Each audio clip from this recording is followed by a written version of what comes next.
우리 일상 가운데 감별사라는 직업이 있습니다. 이 감별사란 말 그대로 어떤 물건을 감별하고 그 물건이 진짜인지 가짜인지 구별하기도 하고 그 물건이 어떤 등급인지 측정하는 직업을 가지신 분들을 우리가 감별사라 부릅니다. 대표적인 감별사가 우리가 잘 알고 있는 병아리 감별사가 있습니다. 이 병아리의 뒷부분을 보고 이 병아리가 암컷인지 수컷인지를 구별하는 일을 합니다. 그런데 아무리 봐도 이 병아리가 암컷인지 수컷인지 일반인들 눈에는 절대 보이지 않는다고 합니다. 그러나 병아리 감별하시는 분들은 한 번만 보면 딱 아신대요. 이 병아리가 수컷인지 암컷인지. 그래서 병아리들을 암컷과 수컷으로 나누어 나중에 유정란이 나오게 할 수 있도록 돕는 일을 하신다고 합니다. 그리고 우리가 와인 감별사라 부르는 소믈리에라고 하는 분들이 있습니다. 와인이라는 술을 마셔보고 이 와인이 어떤 와인이며 진짜 와인인지 가짜 와인인지 구별하고 와인의 등급부터 종류까지 구별해내는 일을 합니다. 그리고 요즘에는 커피 감별사라는 직업도 새로 생겼다고 합니다. 우리나라가 워낙 커피를 많이 마시는 나라가 되다 보니까 커피의 원재료인 원두를 보거나 마셔보고 이 커피가 좋은 커피인지 또한 어떤 나라에서 생산된 원두인지 또 가장 좋은 커피를 만들기 위해서는 어떻게 해야 되는지를 감별하시는 분들이 이 커피 감별사 분들입니다. 그리고 감별사 하면 가장 대표적인 감별사가 있습니다. 바로 위조지폐 감별사입니다. 위조지폐 감별사. 지금은 기술이 많이 발전해서 컴퓨터로 이 돈이 진짜 돈인지 아니면 가짜 돈인지를 구별할 수 있지만 예전에는 사람이 일일이 손으로 돈을 만져보고 이 지폐가 진짜 지폐인지 아니면 가짜 지폐인지를 구별하셨다고 합니다.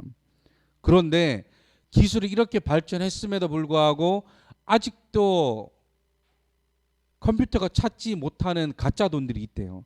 그만큼 진짜와 비슷하게 만든다라는 거죠.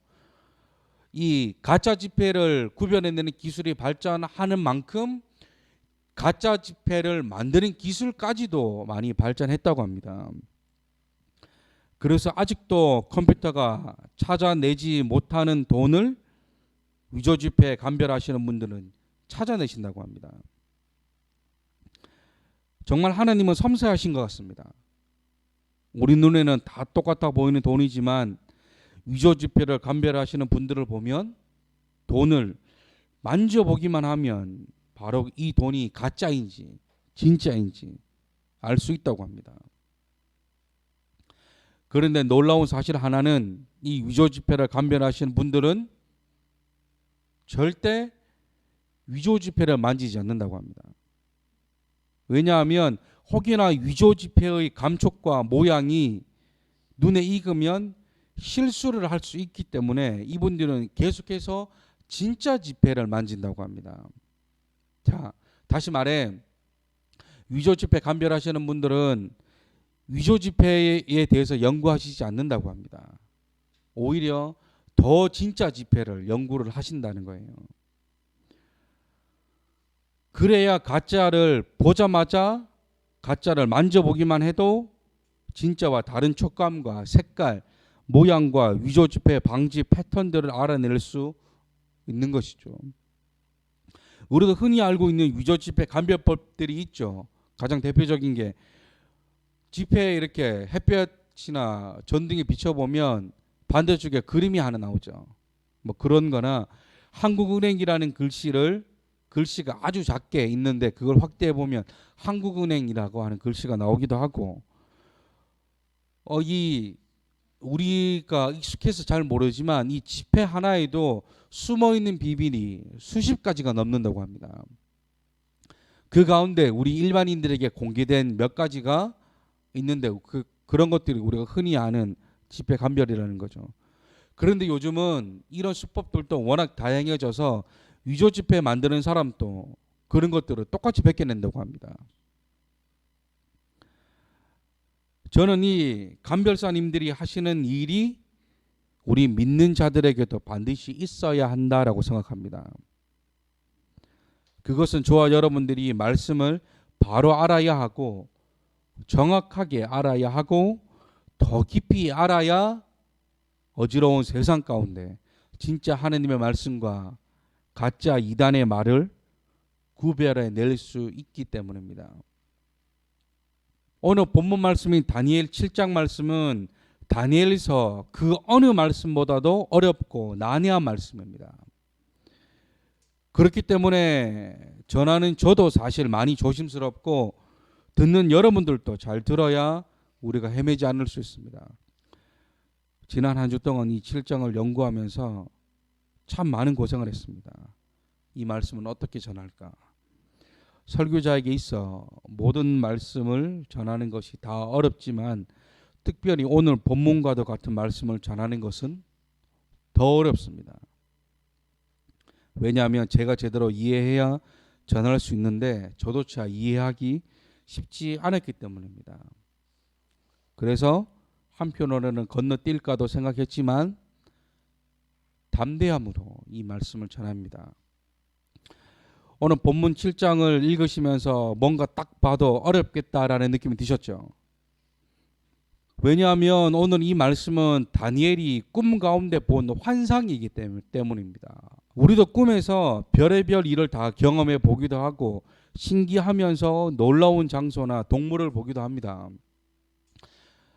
제가 예전에 아직까지도 기억하고 있는 제가 예전에 꾸었던 꿈 중에 하나가 아마 중학교 때였던 것 같아요. 제가 다니는 중학교 교무는 굉장히 담이 높았거든요. 그런데 꿈에서는 뭐든지 할 수 있죠. 그래서 제가 그 담을 날아서 담을 넘어갔습니다. 꿈에서는. 그래서 그 얘기를 선생님이나 친구들한테 하니까 야 그거 키 크려고 하는 꿈이다. 뭐 그런 속설들이 있었죠. 높은 곳에서 떨어지는 꿈을 꾸면 뭐 키가 큰다더라. 뭐 하늘을 나르는 꿈이나 높게 점프하는 꿈을 꾸면 뭐 키가 큰다더라. 뭐 그런 뭐 속설이 있습니다. 아무튼 꿈에 일어나는 일들이 현실에 일어날 일은 잘 없는데 뭐 그렇게 꿈에서는 별의별 일들이 다 일어나기도 하고 말도 안 되는 동물들을 보기도 합니다. 오늘 다니엘도 마찬가지입니다. 다니엘이 꿈에서 한 환상을 봅니다.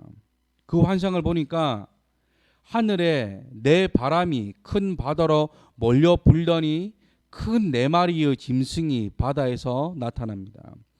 보통 성경에서 바다라고 표현하는 것들은 대부분 세상을 상징하는 것들입니다. 보세요. 첫 번째 짐승은 사자와 같은데 독수리 날개가 달려 있었고 사자이지만 사람처럼 두 발로 서기도 하고 또 사람의 마음과도 같은 마음을 받았다고 말씀합니다. 벌써 어렵죠.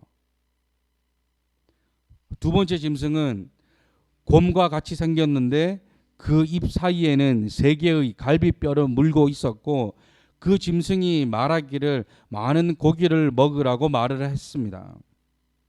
그리고 세 번째 짐승은 표범같이 생겼는데 이 짐승 등에는 새의 날개처럼 생긴 것이 4개가 달려 있었고 머리가 몇 개예요?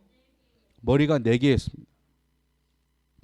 그리고 마지막 짐승은 어떤 특정한 동물의 모습은 아니지만 7절 말씀에 무섭고 매우 강하며 쇠로 된 이빨이 있는데 그 이빨로 먹고 부서뜨리며 발로는 밟으며 앞에 나타났던 새 짐승과는 다르게 10개의 뿔이 있었고 그 뿔에는 또 다른 작은 뿔들이 있었고 그 작은 뿔에는 사람의 눈 같은 눈들이 있었고 또 입이 있어 큰 말을 했다라고 말합니다. 정말 난해하죠. 다니엘도 우리와 같은 마음이었습니다. 15절 말씀에 다니엘도 그 환상을 이해하지 못해서 마음이 번민했다라고 말씀합니다. 그런데 나중에 천사가 나타나 그에게 그 환상에 대해 해석을 해줍니다. 그런데 28절 말씀에 그 환상에 대한 해석을 듣고도 마음이 번민했다라고 말씀합니다. 그만큼 심각한 말씀이 아닐 수 없다는 것이죠. 천사가 다니엘에게 환상에 관해 해석해 주기를 네 마리의 짐승은 네 명의 왕, 다시 말해 네 나라를 상징하는 것이라 말합니다. 우리가 계속해서 다루는 나라들이 있죠. 처음부터 바벨론, 그 다음은 바사, 그 다음은 헬라, 그 다음은 로마. 이 다니엘서를 우리가 공부할 때는 이 순서인 이 네 나라의 순서를 반드시 기억해야 됩니다. 바벨론, 바사, 헬라, 로마. 지난 2장에서 느부갓네살 왕의 꿈에 나타났던 큰 신상과 같은 내용입니다. 그러나 이 다니엘 7장과 유사한 성경이 하나가 더 있습니다. 그것은 요한계시록 13장입니다. 신약 성경의 마지막인 요한계시록 13장을 보도록 하겠습니다. 우리 말씀 노트에 보면 제가 요한계시록 13장 1절부터 5절까지의 말씀을 기록하였습니다. 제가 한번 읽어보겠습니다. 계시록 13장 1절부터 5절까지의 말씀입니다. 내가 보니 바다에서 한 짐승이 나오는데 뿔이 10개요 머리가 7이라. 그 뿔에는 10왕관이 있고 그 머리들에는 신성모독하는 이름들이 있더라. 내가 본 짐승은 표범과 비슷하고 큰 발은 곰과 같고 곰의 발과 같고 그 입은 사자의 입과 같은데 용이 자기의 능력과 보좌와 큰 권세를 그에게 주었더라. 그의 머리 하나가 상하여 죽게 된 것 같더니 그 죽게 되었던 상처가 나음에 온 땅이 놀랍게 여겨 짐승을 따르고 용이 짐승에게 권세를 주므로 용에게 경배하며 짐승에게 경배하여 이르되 누가 이 짐승과 같느냐 누가 능히 이와 더불어 싸우리요 하더라. 또 짐승이 과장되고 신성모독을 말하는 입을 받고 또 42달 동안 일할 권세를 받으니라. 아멘. 본문에 등장하는 짐승이 그대로 나옵니다. 그런데 큰 차이는 다니엘 7장에 나오는 동물은 4마리이지만 계시록 13장에는 그 4마리가 한 마리로 나옵니다. 그리고 5절 말씀에 그 짐승의 의미가 나옵니다. 5절 말씀 우리 다 같이 한번 읽어보겠습니다. 계시록 13장 5절입니다. 시작.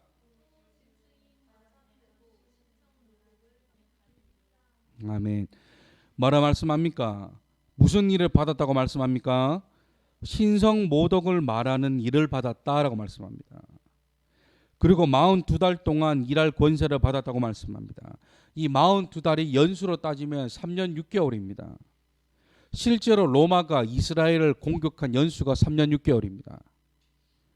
3년 6개월 동안 로마가 이스라엘을 공격해서 이스라엘을 식민지화 시켜버립니다. 그래서 정리하자면 내 짐승이 의미하는 것과 내 나라를 상징하는 이 모든 것이 결국에는 하나님을 대적하는 이른바 적그리스도를 조심해야 한다라는 것입니다. 적그리스도라는 말은 말 그대로 하나님을 대적하는 사람들입니다. 적그리스도란 특정한 시대의 특정한 인물이나 단체가 아니라 시간과 공간을 초월하여 예수 그리스도가 전한 복음을 적대하는 존재들입니다. 이것이 구약 시대에는 예배를 방해하고 믿는 자들을 공격하고 하나님은 없다고 말하던 사람들이었다면 지금 저와 여러분들이 살고 있는 신약 시대에 와서는 그 형태를 바꾸어 스스로 구원자라 말하고 스스로 자기 자신을 예수 그리스도라 말하고 거짓된 복음을 전하고 거짓된 정보와 거짓된 진리를 전파하는 사람으로 바뀌었습니다. 한마디로 이단들입니다. 사이비와 이단이 다른 거 아시죠? 사이비란 성경과 관계없이 자신들은 특정한 어떤 인물을 숭배하는 사람들을 우리가 사이비라 말합니다. 그러나 이단들은 하나님의 말씀인 성경을 자신의 이익과 자신들의 힘을 위해 마음대로 해석하고 그 잘못된 해석이 마치 하나님의 말씀인 것처럼 전하는 사람들을 이단이라 부릅니다. 스스로를 구원자라 말하고 스스로를 하나님의 대리자라 말합니다. 그러면서 사람들을 유혹하는 것이죠. 이들을 조심해야 한다는 것입니다. 적그리스도는 멀리 있는 게 아닙니다. 정말 가까이 있어요. 하나님의 말씀과 정반대되는 것들을 마치 하나님의 말씀인 것처럼 포장해서 내미는 사람들이 있습니다. 우리가 오늘 말씀 가운데도 봤지만 보세요. 뭐라 그래요? 사자가 두 발로 서 있대요. 사람의 마음을 받았대요. 그럴 수 있는 일입니까? 아니죠. 곰이 지 입에 3개의 갈비뼈를 물고 있으면서 고기를 많이 먹어다 말합니다. 이게 다 어떤 것들입니까? 옳은 것들이 아닌 겁니다. 그렇다면 저와 여러분들이 이런 적그리스도, 이런 이단들의 유혹과 가르침에서 벗어나기 위해서는 어떻게 해야 되는지, 이 말씀이 진짜 하나님의 말씀인지 아닌지 어떻게 구별해야 하는지 우리가 알아보기를 원합니다. 하나님의 교훈 첫 번째는 성경을 바로 알아야 됩니다. 어떻게 보면 당연한 말씀일 수 있지만 정말 중요한 말씀입니다. 성경을 잘 알아야 한다는 것, 더 구체적으로 말씀드리면 성경을 정확히 알아야 한다는 것입니다. 사실 저도 그렇지만 사역자가 아니면 성경을 가까이 하는 것이 쉽지 않는 것이 사실입니다. 삶이 있기 때문에 특별히 시간을 따로 해서 읽는다는 것이 쉽지 않다는 것이죠. 그러나 그 시간을 구별하는 것이 중요합니다. 하나님이 저와 여러분들에게 원하시는 삶은 거룩한 삶입니다. 이 거룩이란 구별한다라는 뜻입니다. 삶이 쉽지 않고 시간적 여유가 없지만 그럼에도 불구하고 권면 드리는 것은 성경을 읽으셔야 됩니다. 그리고 하나는 성경을 읽는 것도 중요하지만 아무런 지식 없이 무작정 성경을 읽는 것도 사실 위험합니다. 그냥 성경을 읽으면 잘 이해가 되지 않을 수 있는 것이죠. 그래서 성경과 더불어 다른 책들도 함께 읽기를 권면합니다. 성경도 읽으셔야 하지만 성경 읽기에 도움이 되는 책들도 함께 보시기를 추천합니다. 보세요. 사단은 뱀처럼 우리를 유혹합니다. 창세기에 등장하는 사단도 뱀의 형상으로 아담과 하와를 유혹합니다. 그 결과 우리 인간 가운데 죄가 들어오게 되었고 그 잘못된 결과가 아직도 우리 삶 가운데 남아 있습니다. 수많은 이단도 동일합니다. 성경을 자기 멋대로 해석해서 마치 자신들만이 구원자들이고 자신들의 교회에만 구원이 있다 말합니다. 또한 자신들이 믿는 그 사람만이 하나님의 대리자라 말합니다. 특히나 우리가 조금 전에 읽어보았던 요한계시록과 같이 난해하고 이해하기 어려운 말씀들을 가지고 그 말씀을 가리키는 사람이 자신 또한 자신들이라고 말합니다. 그러나 분명히 기억해야 할 것은 하나님의 역사는 인간의 상식을 벗어나지 않습니다. 하지만 하나님의 역사는 인간의 상식을 벗어나 일하십니다. 이 말이 무슨 뜻이냐면 우리 삶에 때론 기적과 또 같은 일들이 일어나기도 합니다. 그러나 그 기적도 우리의 상식 안에서 일어난다는 것입니다. 예를 들어서 하늘에서 돈다발이 떨어진다거나 갑자기 드라마처럼 도깨비가 나타나 우리의 손을 드나준다거나 하는 일은 절대 일어나지 않습니다. 하지만 죽을 병으로 시한부 판정을 받았지만 기적과도 같이 치유된다거나 죽을 위기에서 기적처럼 살아나는 경우들은 있습니다. 가장 중요한 건 말씀을 역사하시는 하나님을 믿는 것입니다. 그리고 그 하나님의 말씀을 잘 아는 것입니다. 하나님의 말씀을 아는 만큼 하나님이 보입니다. 하나님의 말씀을 아는 만큼 하나님이 보입니다. 그런가 하면 하나님의 교훈 두 번째는 하나님의 가르침을 잊지 말아야 됩니다. 하나님의 가르침을 잊지 말아야 한다. 이 말이 무슨 말이냐면 저와 여러분들은 하나님의 가르침, 하나님의 가치관으로 삶을 살아야 합니다. 그러나 요즘과도 같은 세상은 이런 하나님의 가르침이나 가치관과 상관없이 인간의 편리함대로 흘러가는 세상이 되었습니다. 다른 사람의 불편함보다 나의 편안함이 우선이 되고 인류의 보편적인 생각보다 나의 쾌락과 나의 가치가 우선이 되어버린 사회가 되었습니다. 이제 우리나라에도 한 가정에 아빠가 2명이 되고 엄마가 2명이 되고 아빠는 하나인데 엄마가 둘이 되거나 엄마는 하나인데 아빠가 둘이 되는 상황이 생겨버릴지도 모릅니다. 남자가 남자와 결혼하고 여자가 여자와 결혼하고 사람이 동물과 결혼하고 이런 일들이 일어나게 될지 모릅니다. 자신들은 자신들이 불편하고 차별을 받는 것 같다는 이유로 사람들은 성적 취향을 존중해 달라고 말하고 사랑이라는 이유로 같은 성을 가진 사람과 가정을 이룰 수 있도록 해달라고 합니다. 그리고 미국에서는 이 법이 통과되어 이미 시행되고 있답니다.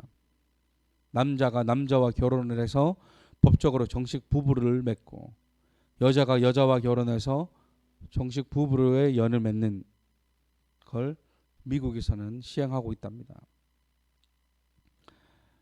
분명 하나님은 남자와 여자를 창조하셨고 이 두 성이 만나 가정을 이루게 하셨습니다. 그런데 미국에서는 이 성경 말씀이 불편하다 하여 성경에 남자와 여자를 삭제하고 그 말씀에 우리라고 갖다 붙였습니다. 남자와 여자가 부모를 떠나 하나가 됐다고 표현하지 않고 우리가 부모를 떠나 하나가 되었다라고 성경을 바꿔버렸습니다. 분명 하나님께서는 하나님의 말씀을 1.1획도 빼거나 바꾸지 말라고 말씀하셨지만 인간은 자기 편한 대로 하나님의 말씀을 받아들이려고 합니다. 인간은 하나님의 말씀인 줄 알면서도 그 말씀을 자기 마음대로 바꾸는 것이죠. 이제는 세상이 얼마나 더 혼란하게 될지 예상이 되지 않을 정도입니다.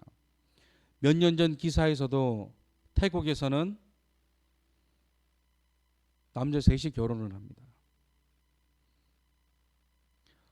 진짜 있는 일이야? 뭐 이런 생각이 들죠. 진짜로 있는 일입니다.